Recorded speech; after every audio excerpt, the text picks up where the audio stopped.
Hello students, good morning. At first I will say you a happy new year. Today I will start your first SST class of new year, that is from civics chapter working of institution. In the last unit test you have learned the first half of the this chapter. Today we will continue from the political executive.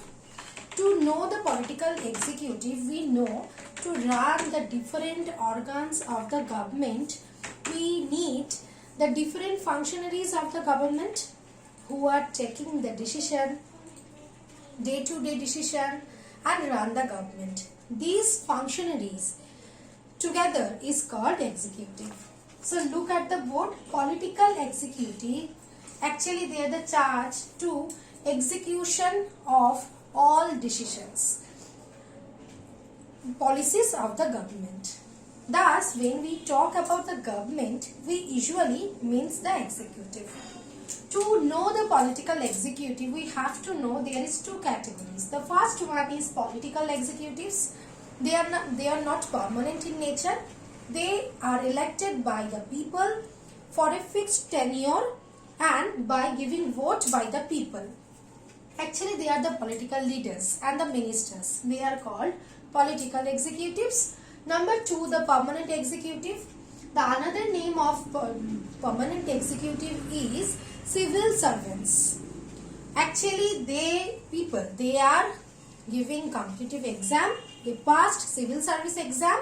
Thereafter, they selected as the permanent executive of the government. They remain in the office even when the ruling party changes. The executive assists them the carrying out the day-to-day administration. So executive assisted the political executive.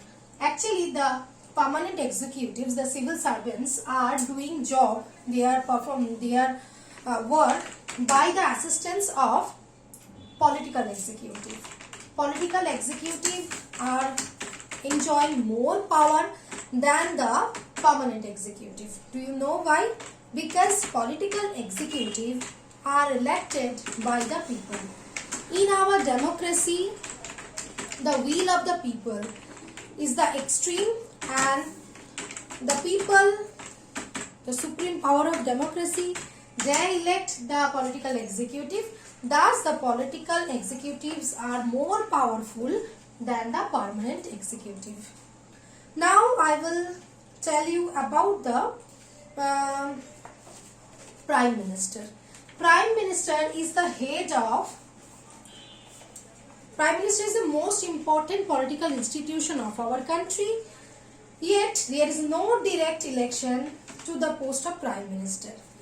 Prime Minister is elected, not elected, he is elected from the leader of ruling party or the leader of the coalition government chosen by the party members. Okay, the Prime Minister is appointed by the President but not on his or her will.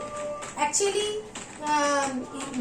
President appointed the Prime Minister who is the head of the ruling party. Now I will tell you more about the ministers. Rather than the prime ministers, there are cabinet ministers. Actually, the cabinet ministers are the inner ring of the council of ministers. On behalf of other ministers, cabinet ministers are taking the decisions.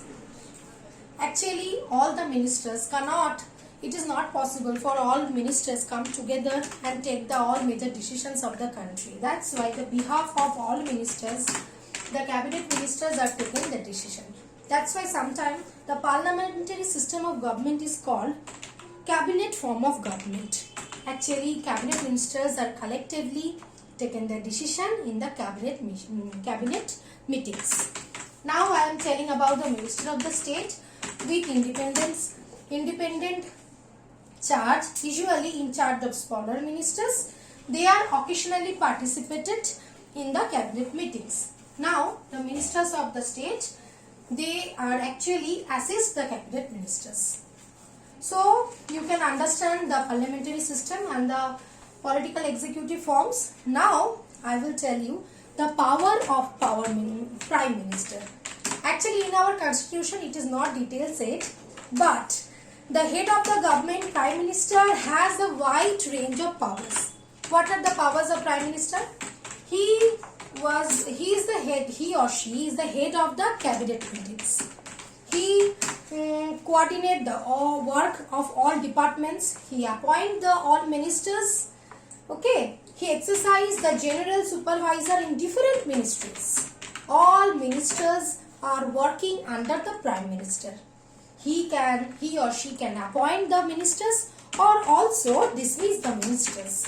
We distributed the ministries among the portfolio, among the other ministers.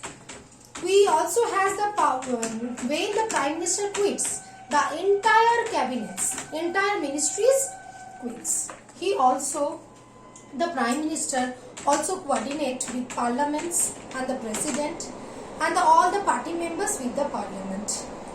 So you can understand the Prime Minister controls the cabinet and the parliament through the party. Now you know who is the first president, who is the first Prime Minister of our country? He is Jawaharlal Nehru.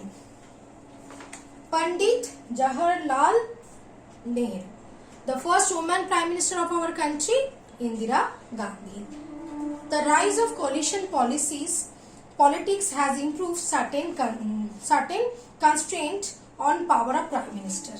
In the coalition government, Prime Minister cannot take the decision single-handedly or as his or her wish, because he had to think about the other party's support.